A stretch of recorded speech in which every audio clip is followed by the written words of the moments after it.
થરાદ શહેરના બંધ મકાનમાં તસ્કરો ત્રાટક્યા હતા. સોની પરિવારમાં માતાજીની પ્રતિષ્ઠામાં ગયા હતા અને તસ્કરોએ મકાનમાં પડેલા સોના ચાંદીના દાગીનાની ચોરી કરી ફરાર થઈ ગયા હતા.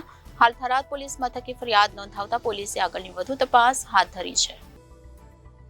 શહેરમાં ચોરી અને લૂંટ જેવી ઘટનાઓ અવારનવાર બનતી હોય છે. ત્યાં થરાદ શહેરના બંધ મકાનમાં તસ્કરોએ બંધ મકાનને નિશાન બનાવ્યું હતું અને બંધ મકાનમાં તસ્કરો ત્રાટક્યા હતા. સોની પરિવાર માતાજીની પ્રતિષ્ઠામાં ગયો હતો અને તસ્કરોએ મકાનમાં પડેલા સોના ચાંદીના દાગીનાની ચોરી કરી ફરાર થઈ ગયા હતા. 25 લાખના સોના ચાંદીના દાગીના તેમજ રોકડ રકમની ચોરી કરી તસ્કરો ફરાર થયા હતા. મકાન માલિક પોતાના ઘરમાં ચલાવતો હતો સોના ચાંદીના દાગીના બનાવવાની દુકાન.